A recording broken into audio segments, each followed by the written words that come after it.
Glad to have you back. To help us look at the national dailies today, we have Mr. Imagari Ogugwa. Imagari Ogugwa is a public affairs analyst. We welcome you to our Good Morning Anambra Studios, Imagari. Thank you very much. Okay, let's quickly get to our ABS website to bring you news that are making rounds there. And the first one. Anambra government warns against illegal mining, sand excavation. As Southeast governors urge to stand firm against land for ranching. Skill acquisition trainees laud Mrs. Obiano on human capital development. Market leadership tussle. Electronic dealers protest in Awka. Now, great story making the headlines at the ABS website there. Now, looking at the stories, which would you want to look at? From any which way you start, let us take the number one item. Okay. All right, number one is actually talking about the Anambra government warns against illegal mining and sand excavation. Okay, let's hear your thoughts on that. Well, thank you very much.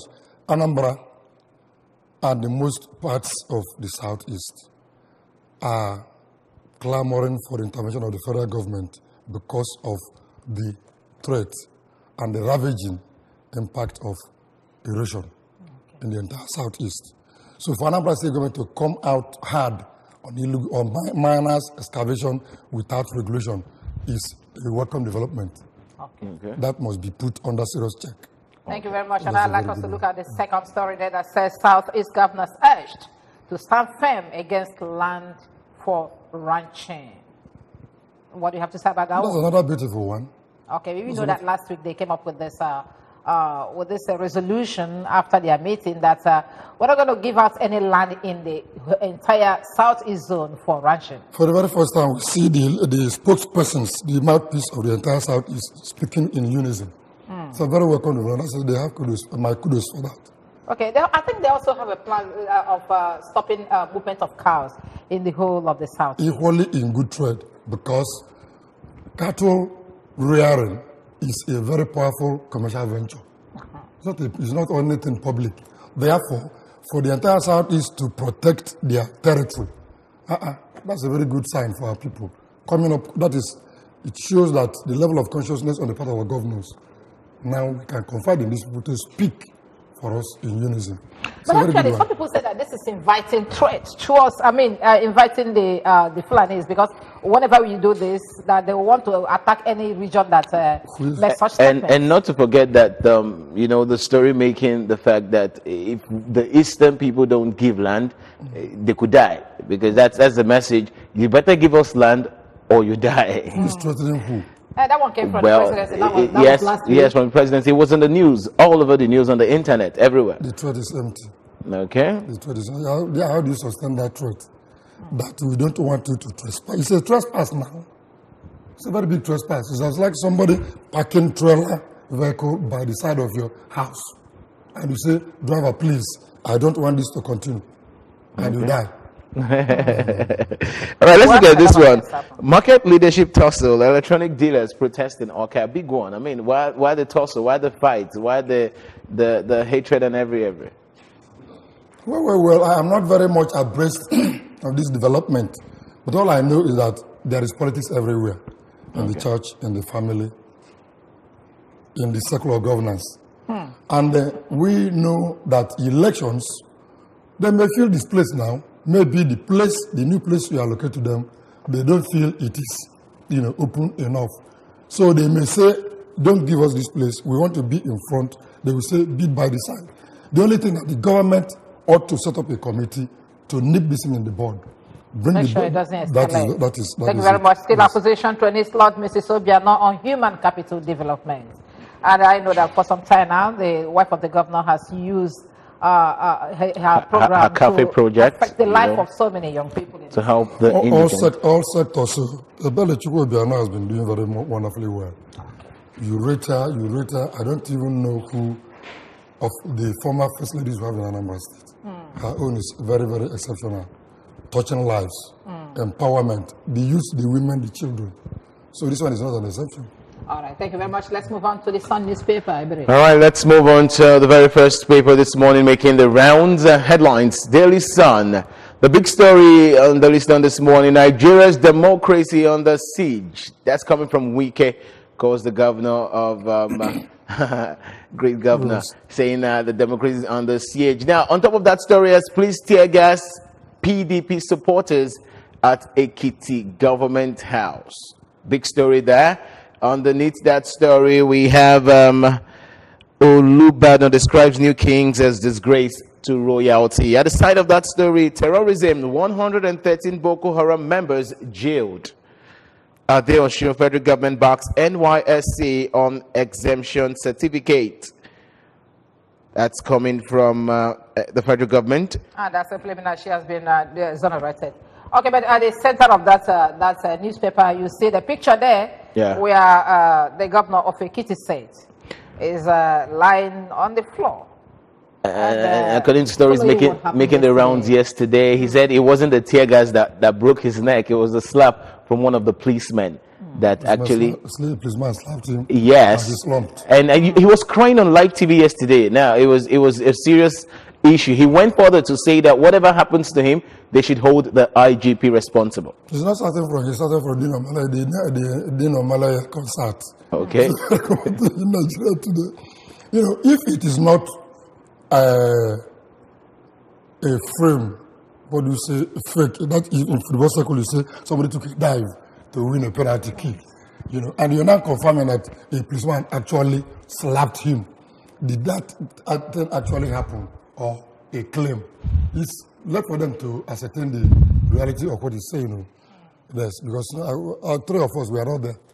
Okay. Let the police come up and for them with their defense. Another paper. NAS rejects Buhari's executive order 6 summons AGF over access quantification policy. You may have heard that one too. We saw it yesterday. What order was that? Okay, the order that he has given to arrest and prosecute any corrupt official, and the NAS is saying no, you cannot do it alone. It needs to pass through us before before you can apply it. You cannot apply executive order like that in a democratic setting now. So the NAS is defending their right to do that. Buhari thinks that he still is a military man in government. He's a democratically elected president. How can you prosecute or elect or select the people you prosecute through executive fiat like that? It's not tenable. So the NAS is on the right direction. Okay, let's move on. Right away from that, let's see the Daily Times this morning. Stories making the headlines. Federal government seeks more support for infrastructure development in Africa. Underneath that story, Nigeria's ongoing AFCFTA consultations in right direction. On top of that story, reps in rowdy session over Executive Order 6. Underneath that story, lawmakers okay suspension as APC reps stage walkout. Besides that story, fake news threat to democracy disaster in waiting, and that's coming from the federal government. Now, impeachment, Imo Assembly directs CJ to raise 7-man panel against Madumere. Dangote Cement gets SON new quality certification. And the last on that story, allegation of rigging, Fayose afraid of his shadows. That's coming from Fayemi. Of course, you know he's contesting to be the governor of Ekiti State. Of course. So which of the stories would you like to look at? Is it the banner headline? Of course. The federal government seeks more support for infrastructure development in Africa. Support from the federal government seeks more support for infrastructure, infrastructure development in Africa. From within or from outside the country? Well, I think it's actually seeking from everywhere they can seek for the development of Africa, particularly Nigeria anyway, federal government, ours. You have not gotten done with your annual budget, and you are talking of support. Have you been able to implement even 20-30% of your annual budget? The president was just signing the annual budget for 2018 a couple of days ago. Go through your budget before you talk of who will come and assist you. You do not invest on nothing. Okay. That's my take on that. God is not saying anything. All right. It's just like work very hard before you can actually course, yes, sir, before you see succeed people who can for support you. But what would you say? Fake news, threat to this democracy, disaster in waiting. That's coming from the federal government. They're hammering on fake news. A whole lot of people carrying fake news up and down, and they're saying it's a disaster. About, state news. Basically, a disaster in waiting. Claiming that he was beaten up by police and then tear gas. No, but it was strange for him to be crying. The governor crying on live TV. And that's what exactly the federal government is calling fake news. It was quite emotional. The other time it was in Zamfara now, where a state governor seems to be the chief executive of that state. It's not starting from Fayoshe alone. It's starting from Zamfara. What of this threat with the Boko Haram, the ranching, whatever, the Nigeria democracy is sitting on a keg of gunpowder. It is not just starting from Ekiti State. We are not safe. The country's democracy is not safe. The economy is not safe. Security is not there. This is serious. Let's look at Punch. All right, let's go to the next paper, The Punch. This morning, drama as Fayoshe weeps, claims he was beaten by policemen. It is comedy of the year, says APC. Now you can actually see a lot of drama making the stories on The Punch this morning. Now on top of that story, my security team racking their brains to end killings. That's coming from Buhari, the president of Nigeria. And besides that story, police say 3 people killed Ondo ex-deputy governor's daughter. Of course, that story has been trending for a while. Now we're still talking about the certificate allegedly issued to Adele fake. Ex-NYSC director says so. Now that's actually very, very disturbing. Chiefs elevated by Ajimobi may not become Olubadan. That's coming from Oba Adetunji. Now, South Africans attacking Nigerians are criminals, says Ramaphosa. Now, looking at the big story, drama as Fayoshe weeps, claims he was beaten by policemen. It is comedy of the year. That's coming from APC. Yes, comedy of the year. We have said this before, that the whole thing is drama. Who controls who? Is it not 18th of this month? Yeah. That the election is coming up. Are you saying that it's possible he was not beaten? And it is possible that he's beaten. He was beaten, okay. Okay, so let's look at this story. South Africans attacking Nigerians are criminals. Is it true? How can they be criminals? But the people that are attacking Nigerians are criminals. No, right from time, the South African government has never in any bit demonstrated or reciprocated Nigeria's solidarity or support for that country. Ramaphosa is not in control. The security of Nigerians trading their business in South Africa is not guaranteed. That your security apparatus are used to selectively fight the people that are part of the growth of your economy. But the people I blame are Nigerians. If you are no longer comfortable or secure in a place, you get home. There's no two ways about that. But it is not written on the forehead who attacks you. Yeah. Okay, no place like home. Next paper, please. Let's go to the next paper this morning, making the rounds. Yeah, the Nation newspaper. Okay, the Nation newspapers. Ekiti controversy as police disperse PDP's rally. I was attacked, says Governor Adeyeye. I was attacked, says Governor. Adeyeye ignores his drama. Now, on top of that story, Buhari executive order splits reps. Suspect how ex-deputy governor's girl died. EFCC loses control of NFIU to CBN as Buhari signs bill. And talking about the South African story, Ramaphosa, criminals behind killings of Nigerians. Now, lots of stories underneath the nation. Federal government launches national campaign against fake news. Now, why is this so trending? Fake news everywhere, fake news everywhere. Same story. All the way. It does appear we have seen some of the stories. Yeah, let's look at Daily Independence, please. Okay, and Daily Independence this morning, outrage as police besiege Ekiti government house. Big one. On top of that story, alleged forged certificate, NYSC to decide Adeosun's fate. Federal government. Now, stories have actually been, around that, the NYSC saga. Well, let's hope it ends well. Gunmen killed 2 policemen, 1 man in Rivers. Dogara ruling on Buhari's executive order unsettles APC reps. At last, Buhari is set to sign Continental Free Trade Agreement. Now, underneath the story, Daily Independent, banks, schools, markets shut in Kaduna over El Zakzaki's trial. Really? Is it being tried in Kaduna now? Well, lots of steps have been happening. Well, you want to say something about the bank, schools, market shut in Kaduna over El Zakzaki's trial? Maybe let's look at Tribune and then we'll bring them together. Okay? Tribune newspaper. All right, Ekiti boils, Fayose in neck brace, whips. Underneath that story says, policemen beat me, pushed me. Police fire tear gas, dispersed PDP's victory walk rally. We stopped rally to prevent breakdown of law and order. That's coming from the police.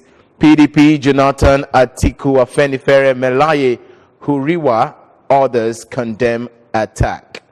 On top of that story, Galadima writes INEC seeks nullification of Oshomole's election.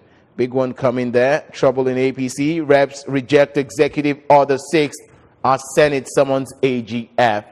Okay. And finally, many killed, 33 buried as bandits attack Sokoto villages. Sokoto this time. Attack and attack and attack everywhere you go. 32 killed. Like empty. Of course, we know what's been happening in Benue State, Plateau, now Sokoto. Same invasion, same attack. Adamawa. Adamawa. And then It's a common feature now. Have we not been discussing this ever since Hasman attack? But there's one thing I like about all these things. Because Buhari is saying that his security men are cracking their brains to get this country. Let them continue the search. These people are Nigerians and they are nothing else. If these things are happening down here, then we will shout more than this. Let them look at these things. There's a level you talk about these killings. Let them continue the search for solution to killings in Nigeria. While you are looking for fresh mandate. When the politicians are blackmailing, and he's looking for fresh mandate for 2019. Okay. Galadima writes INEC seeks nullification of Oshomole's election. Of course, you know that Oshomole is the present chairman of the When that is APC. left for APC to play out, we watch and see what happens there. Galadima has started talking recently. Okay. Well, I don't think we have much time to spare. Otherwise, we would have looked at all the papers. But for now, we'd like to thank you very much for joining us. Yeah. Mr. Imagari Ogugwa, a public affairs Honorable. Imagari Ogugwa. A powerful honorable. He was specific about being powerful. Honorable. Many thanks for joining us on the Senior program. honorable. Thank you so much. I like that. We'd like to thank you very much. You're welcome. Thank you. Thanks for coming. Thank you very much. Okay, to start by now, as we'll usher you into another segment for our discussion this morning. Anyway, please.